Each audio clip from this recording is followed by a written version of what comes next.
তো লাওসের বর্ডার থেকে ডাইরেক্ট থাইল্যান্ডের বর্ডার অবধি যদি হিচহাইক করা যায় সেটা চেষ্টা করব এবারে। এতক্ষণ ছোট ছোট ডিস্টেন্স হিচহাইক করছিলাম, এবারে ডাইরেক্ট চেষ্টা করব এখান থেকে যে ট্রাকগুলো যাচ্ছে, বড় ট্রাকগুলোর কোনোটা যদি ডাইরেক্ট থাইল্যান্ড বর্ডার অবধি যায় তো সেটা হিচহাইক করার চেষ্টা করব। দেখছি পাই কিনা। নো নো নো নো বাইকের জন্য আবার জিজ্ঞেস করছিল। এই যে চলে যাচ্ছে, এখানেও অনেকজন বাইক নিয়ে দাঁড়িয়েছিল, জিজ্ঞেস করছিল বাইকে যাব কিনা। লাওসের বর্ডার পেরিয়ে বর্ডার পেরিয়ে যখন লাওসে ঢুকলাম, এখানে এখন শহর থেকে এই জায়গাটা অনেকটা দূরে। আর এখানে সামনে পাহাড় দেখতে পাচ্ছি, প্রচুর ট্রাক দাঁড়িয়ে আছে, বড় বড় ট্রাক। এর মধ্যে একটা যদি থাইল্যান্ড যায় খুব ভালো হয়ে যায় আর কি। জাস্ট এখান থেকে উঠে পড়বো, ডাইরেক্ট থাইল্যান্ডের বর্ডারে গিয়ে নামবো।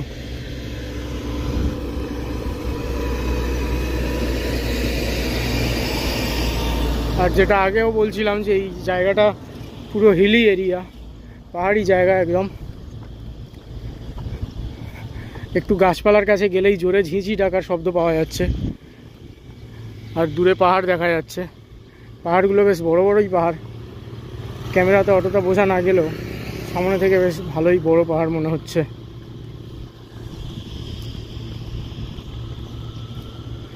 দেখছি কিছুটা সামনে এগিয়ে হেঁটে গিয়ে,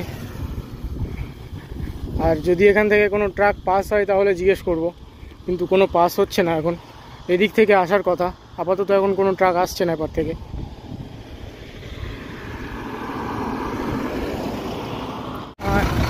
hello, will you go to Thailand? Huh? No, Thailand. Yeah. No? You? Okay. Oh.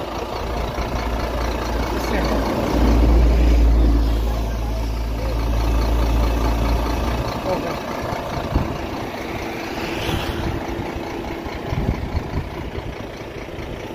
এখানে একটা ট্রাক দাঁড়িয়েছিল, জিজ্ঞেস করছিলাম থাইল্যান্ড যাবে কিনা। তো ব্যাগে একটা কার্ডবোর্ড ছিল, কার্ডবোর্ডে থাইল্যান্ড লিখে নিয়েছি 3টে ভাষায়, ইংলিশ, এটা লাও ভাষা, আর এটা ভিয়েতনামিস। কারণ এখানে ভিয়েতনামের বর্ডারের কাছে আছি, হয়তো ভিয়েতনামিস ভাষাও লাগতে পারে, সেই জন্য 3টে ভাষায় লিখে নিয়েছি।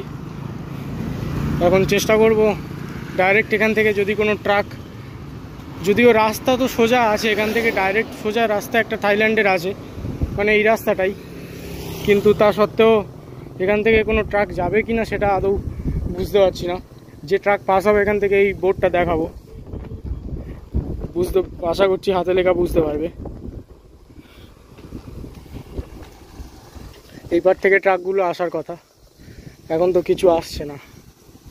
এই জায়গাটা যদিও হিচহাইক করার জন্য একদম আদর্শ, কারণ ফাঁকা ফাঁকা জায়গা, এখানে পাবলিক ট্রান্সপোর্টের কোনো সম্ভাবনা নেই, এরকম জায়গায় হিচহাইক বেশি পাওয়া যায়। কিন্তু গাড়ি তো তেমন কোনো আসছে না, যা আসছে এপার থেকেই বেশি আসছে, আর রেসপন্স একটু ভালো পাচ্ছি। তাকিয়ে মানে হাসলে ড্রাইভারও হাসছে, এগুলো ভালো রেসপন্স। অনেক সময় হয় কোনো রিয়াকশানই দেয় না। তো এখানকার লোকজন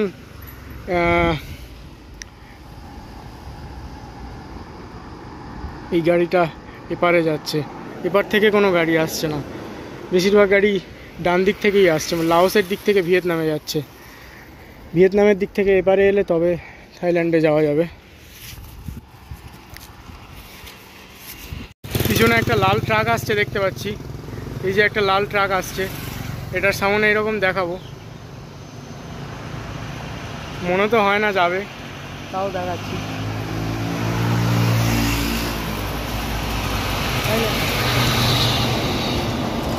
হাত দেখিয়ে বললো এইখানে, হয়তো এখানে দাঁড়িয়ে যাবে, বেশি দূর যাবে না হয়তো।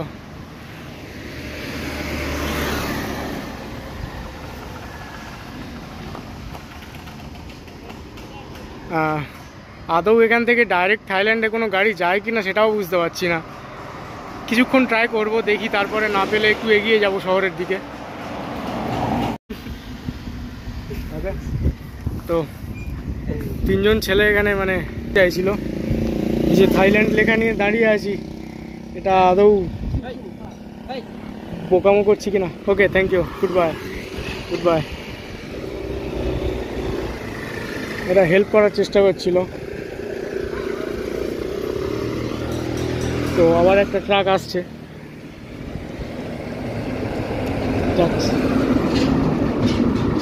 ট্রাকওয়ালা মাথা নিচু করে বসে আছে। যাই হোক, কিছুক্ষণ ট্রাই করব, তারপরে বাস স্টেশনের দিকে যাব। সেখান থেকে যদি কোনো লিফট পাওয়া যায় দেখব, বা কোনো পেট্রোল পাম্পেও গেলে হয়। আর একটা ট্রাক আসছে।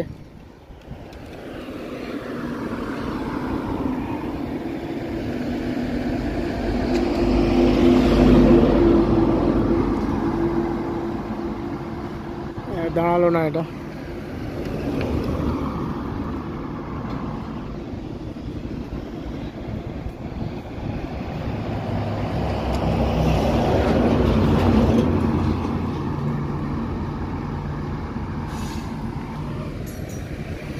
এরকমভাবে দাঁড় করানো একটু মুশকিল আছে, কিন্তু চেষ্টা করে যেতে হবে, হতে পারে একসময়। হ্যালো, এবার থেকে ট্রাকগুলো সব এবারে যাচ্ছে, কিন্তু একটাও থাইল্যান্ড যাচ্ছে কিনা বুঝতে পারছি না, কারণ এটা ভিয়েতনাম লাওস বর্ডার, ভিয়েতনাম থেকে লাওসে আসাই স্বাভাবিক। এবারে হয়তো হতে পারে এখান থেকে ডাইরেক্ট থাইল্যান্ড যাবে। আর কিছু ট্রাকে লেখাও ছিল, দেখছিলাম থাইল্যান্ড, ভিয়েতনাম, লাওস এরকম লেখা ছিল, কিন্তু সেগুলো দাঁড়িয়েছিল, কোনোটা যাচ্ছিল না। হাত দেখিয়ে নো বললো। এখানে ছিল কয়েকজন, হেল্প করতে এসেছিল, বলছিল যে বাস স্টেশন আছে এপারে। কিছুক্ষণ দাঁড়িয়ে থাকবো, দেখবো যদি লিফট পাওয়া যায়। এই যে কাকিমা ছিল, কাকিমা বললো যে এখান থেকে থাইল্যান্ডের কিছু পাবে না, মানে উনি অ্যাকচুয়ালি বাসের কথাই বলতে চাইছেন, বাস এখান থেকে পাবে না বলছে। ট্রাক ধরতে চাইছি সেটাও বললাম। তো বাস স্টপে যেখান থেকে 1 কিলোমিটার মতো দূরে, যেটা বললো, আর ম্যাপেও দেখলাম। তো কিছুক্ষণ তো ওয়েট করলাম, এখানে 10টা 25 বাজে এখন। আর এই দাদা দাঁড়িয়ে আছে বাইকে করে নিয়ে যাবে বলে, অনেকক্ষণ থেকে বলছি যাব না, তাও দাঁড়িয়ে আছে, হেঁটেই চলে যাব। এবার আস্তে আস্তে হাঁটা শুরু করি, একটু সামনের দিকে এগিয়ে যাই। তো হেঁটে হেঁটে যাচ্ছিলাম, আর এখানে আশেপাশে প্রাকৃতিক সৌন্দর্য খুব আকর্ষণীয়।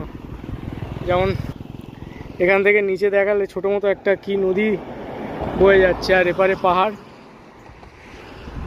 এটা ছোটো মতো একটা ব্রিজ, এপারেও পাহাড়।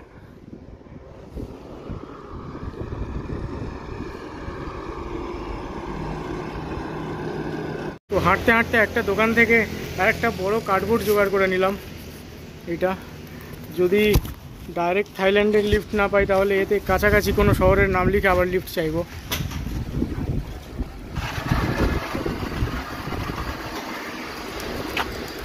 এই যে দোকানটা ছিল, এখান থেকে চাইলাম আর কি। হাওয়া হচ্ছে আর ধুলো উঠছে, ধুলোগুলো চোখে যাচ্ছে। হাওয়াটা হচ্ছে বলে যদিও একটু গরম কম লাগছে, নাহলে রোদ প্রচণ্ড এখানে। আর একটু পাহাড়ি অঞ্চল হলেও গরম কম নয় এখানে, গরম সমতলের মতোই ছিল, আছে এখনো। তো এখান থেকে কিছু গাড়ি ছাড়ছে, বাসও আছে দেখতে পাচ্ছি।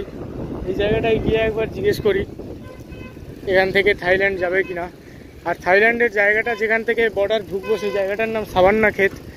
এই সাভান্না ক্ষেত জায়গাটায় যাবে কিনা এরকম কোনো গাড়ি জিজ্ঞেস করি।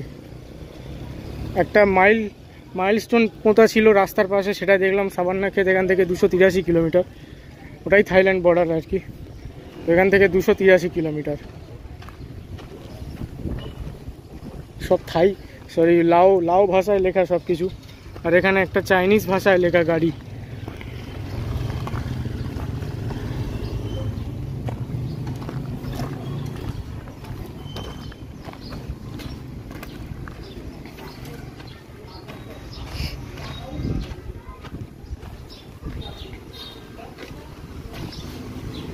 हेलो हेलो एक्सक्यूज मी सवर्णखेत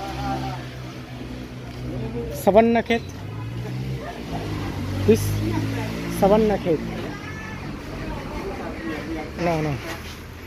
তো এই যে বাস স্টেশনটা ছিল এখানে এসে জিজ্ঞেস করলাম, বলছে এখান থেকে যে সাবান্নাক্ষেত আছে ওর কাছাকাছি একটা সেনো বলে জায়গা আছে, XENO, সেনো থেকে সাবান্নাক্ষেত 30 কিলোমিটার মতো দূরত্ব, আর এখান থেকে সেনো 200 কিলোমিটার।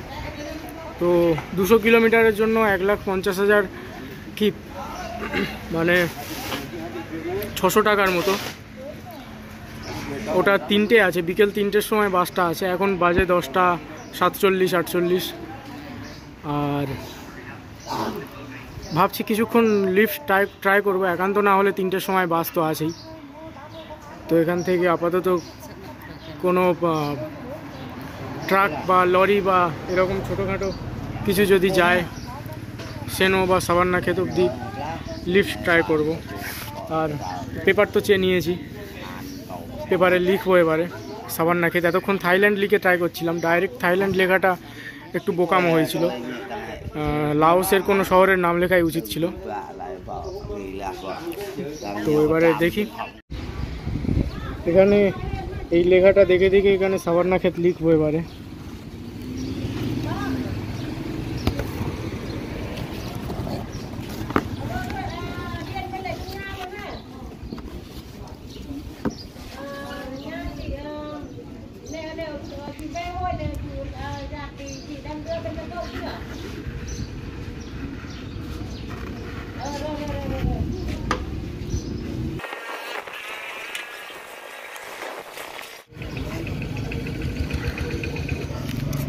আগের লেখাটা এক লাইনে ধরেনি, লম্বা লিখলে মনে হয় ভালো হতো।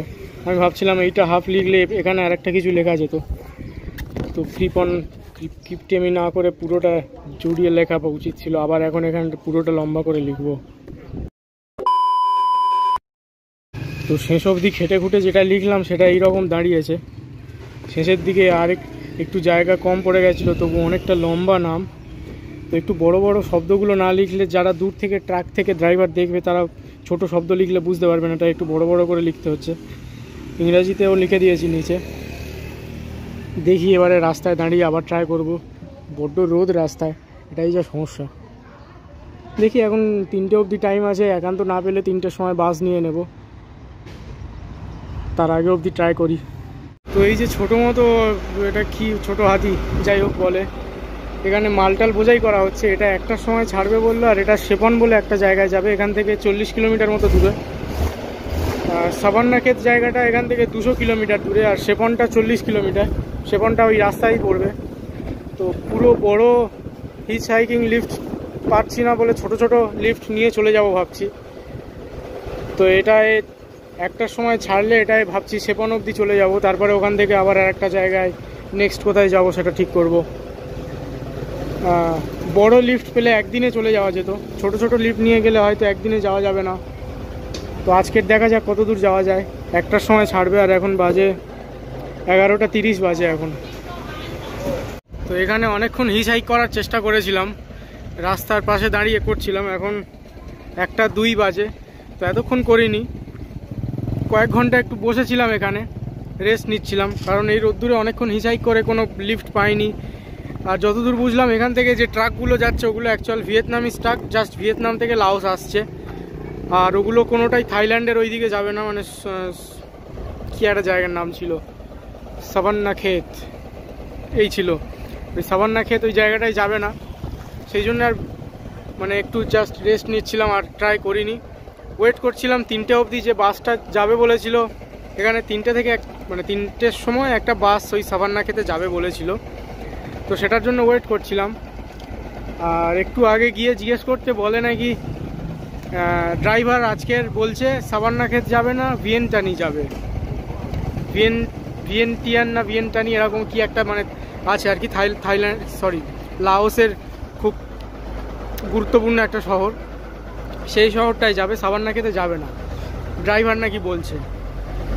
ভাই আজব ভাই, ড্রাইভারের ইচ্ছা হয়েছে যাব না, অন্য শহরে যাব, চলো অন্য শহরে। যাই হোক, এখন কিছু আর করার নেই। আজকের আর কোনো সাবান্না ক্ষেতের বাস নেই বলছে, কালকের আছে বলছে।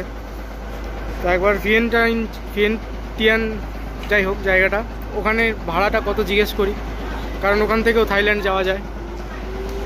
ভাড়ায় যদি না পোষায় তাহলে কাল অবধি ওয়েট করব। কালে আজ রাত্রে এখানে থেকে যাব, কাল সকালে সাবান্না ক্ষেতের জন্য বাস ধরবো এখান থেকে। ভিয়েন্টিয়ানের যে বাস এখান থেকে এই পিছনে দাঁড়িয়ে আছে, এই বাসটা যাবে ভিয়েন্টিয়ান। এখান থেকে যাওয়ার জন্য 3,30,000 ভাড়া। তো যাব না, কাল সকালে বলছে 1,10,000-এ সাবান্না ক্ষেত যাবে। কাল সকাল অবধি ওয়েট করব। কাছাকাছি একটা মন্দির আছে, এই যে পিছনে একটা বুদ্ধার স্ট্যাচু আছে, এটা মন্দিরে চলে যাব। ওয়েট করব, ওয়েট করা ছাড়া কোনো উপায় নেই, কারণ এখান থেকে লিফটও পাওয়া যাচ্ছে না। আর বাস বলেছিল 3টে থেকে যাবে, এখন বলছে বাস যাবে না, কাল যাবে। তো ওয়েট করব। তো এখন বাজে বিকেল 4:52, প্রায় 5টা বাজতে যায়। আর পিছনে এই যে মন্দিরটা দেখতে পাচ্ছ, এখানেই আজকে থাকবো। এখানে বড় তেমন মানে বয়সে বড় সেরকম কোনো সাধু মঙ্ক দেখতে পাচ্ছি না। বাচ্চা কয়েকজন ছিল মঙ্ক, মানে আমার মতো বয়স বা আমার থেকে একটু কম বয়স, এরকম কয়েকজন মঙ্ক ছিল। তো ওদেরকে জিজ্ঞেস করলাম, বললো ঠিক আছে এখানে থাকো, কোনো অসুবিধা নেই। তো ভাবছি টেন্ট লাগিয়ে নেবো এখানে, এই যে জায়গাটা আছে এখানে টেন্টটা লাগিয়ে নেবো। আর ওরা একটা গাছ থেকে ডাব পাড়ছিল, তো আমাকে বললো এসো, ডেকে নিয়ে ডাবের জল মানে অফার করলো। তো এতক্ষণ একটু কথা বলছিলাম ওদের সাথে, ডাবের জল খাচ্ছিলাম। তো এখন বিকাল হয়ে গেছে, এবারে সূর্য ডোবার আগে তাড়াতাড়ি টেন্টটা লাগিয়ে নেবো। যদিও ডুবে গেলেও কোনো অসুবিধা নেই, কারণ মন্দিরের ভিতরেই আছি, তাও অন্ধকারে টেন্ট লাগাতে অসুবিধা হবে। আর কাছাকাছি একটা কি ফাংশন মতো হচ্ছে, মেলা মতো বসেছে, সেই কারণে গানের আওয়াজ পাওয়া যাচ্ছে, দেখাচ্ছি।